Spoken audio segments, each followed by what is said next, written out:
Hello, everybody, and thank you for joining me again on another episode of Security Nibbles.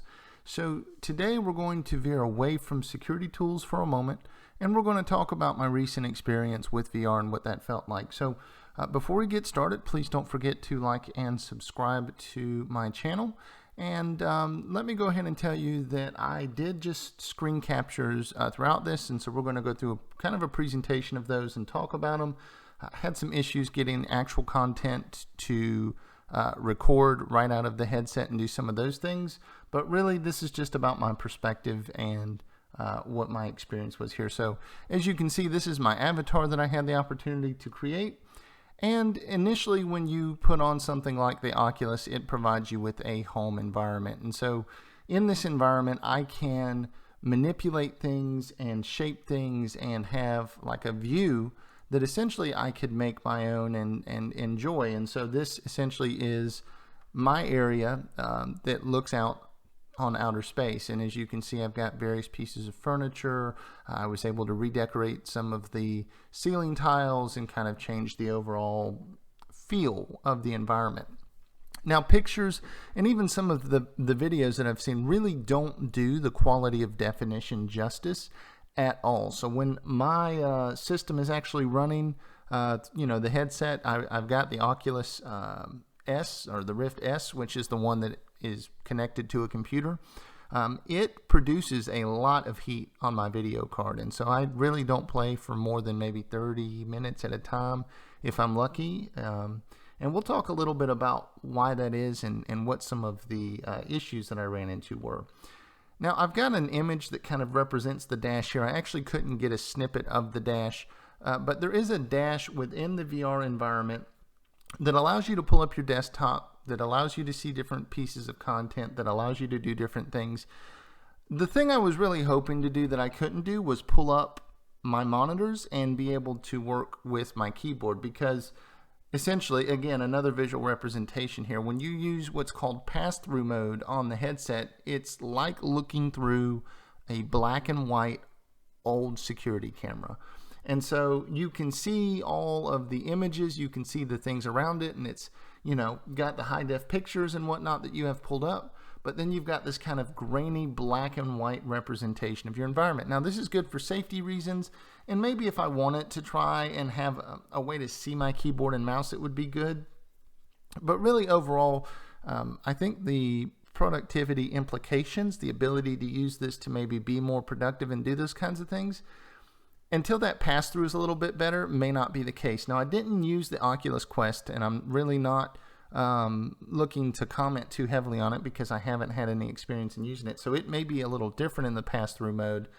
But in this case, with the Rift S and what I'm doing here, really wasn't able to take full advantage of that. Now, for those of you that know me through maybe Cybrary or personally, you know that I'm a bit of a gamer. So I couldn't help but try to play some video games on the Oculus Rift. And one of the games that I had been looking at for some time was called Blade and Sorcery, which is essentially a sword fighting magic type fantasy game.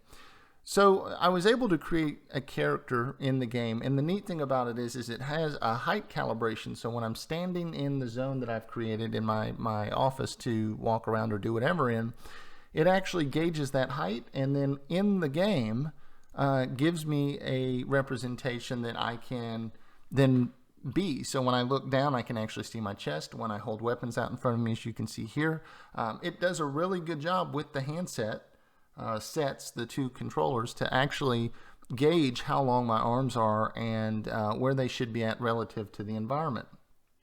The other thing I enjoyed was that the game has, as of right now, some magic that's involved, and so you're able to do things like shoot lightning, manipulate gravity, throw fire, and I found that to be cool, and it's visually pleasing in the headset. But the thing that I ran into was, like, if I tried to throw a fireball, I wasn't always accurate, and I feel like a lot of what I've been doing for the last week has really been kind of learning to walk again, for lack of better words, in my gaming life. Now, combat is brutal, and so I kept everything, PGE for everyone here, so there's nothing that I'm going to show you that you can't go out and find on the internet and find lots more that's very aggressive and gory, but I wanted to keep it clean. So you can shoot a bow in the game, and you carry a quiver and things of that nature. You may have seen it earlier on the character's back. I found that shooting a bow can be pleasing and is appealing in the game. The way that the actual controllers vibrate when you pull the string and grab the arrow from the quiver, it gives you a sense of that those things are happening, but it's still a big learning curve for me as far as being able to do those things. And then, of course, the game is all about sword fighting with multitudes of weapons, spears, axes. I don't really, have the time to kind of show you each individual one. But the cool thing is that you can pick up enemy weapons. You can use your magic to kind of bring them to you. I can kind of akin it to maybe using something like the Force in Star Wars. And so here I'm actually tapping the blades together, and I can somewhat feel that tap when they, the controllers vibrate and things like that happen. Here I'm in actual combat using a combination of like magic and the weapon.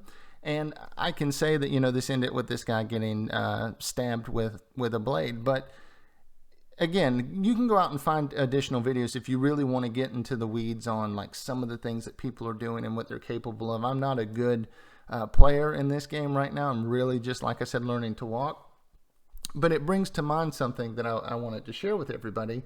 And that's that with VR, the thing that I ran into was motion sickness. And so the game looks great. These things feel great. But when someone starts swinging something at you and the environment is so vivid, it has a tendency to trick the brain. And then when I try to move, my legs are not moving, but my brain senses that I am. And so this has caused motion sickness very heavily for me in the first few days. Actually, to get a number of these screenshots, I actually had to take a little Dramamine just to make sure that I could kind of get some good images and share some of this feedback. But really, if you're not ready for it, if you're not used to it, it'll probably make you sick. So with that, let me talk about some pros. So I found that the safety features were very accurate. You actually build a grid for a space, painted on the floor, using the pointer, the dongle per se here. And I was able to trace out a zone, which did a great job of keeping me in that zone and not allowing me to run into furniture. The cord on the Rift S was very long and allowed me to really enjoy that space. Game concepts and looks are great. And there are a number of other educational applications, Google Earth VR, things of that nature, and some things that I really haven't gotten the chance to explore that seem very promising and very good. Now, some of the cons, I felt that the pass-through mode is getting there, but it isn't there yet. I'd really love for the cameras to have been maybe with some color or high def so that I could actually see my keyboard and maybe take more advantage of that remote desktop or that virtual desktop capability. The cost can be high, and if you don't already have a system that can handle virtual reality gaming and things of that nature, you're going to pay to upgrade your system, and then you're going to pay anywhere from $700, $800, $900, $1,000 depending on the type of setup you want to get this implemented. So it can become very costly. And I'm just going to go ahead and say that the motion sickness will get you. If it doesn't get you initially, it will get you eventually. And let me tell you, it's like waking up from a night terror and just being covered in sweat. So it is no fun. So my final recommendation on virtual reality as it stands from my experience is, I would say if you're not a person who is big into gaming, if you're not someone who is looking to maybe use it for other means or for development, I'd say give it another year or two. There may be some things with the Oculus Quest and some of the other headsets that this one doesn't do. But from my personal experience, I would say, if you're not serious about gaming, if it's not something that you've ever been interested in, if it feels like it's just something that might be neat to look into, I would say give it more time. Let it develop even further than it has now, and let that cost drive down. So I really want to thank everybody for being with me here today. I've enjoyed talking to you about this experience. I hope that it's been informative, and I can't wait to see you here again.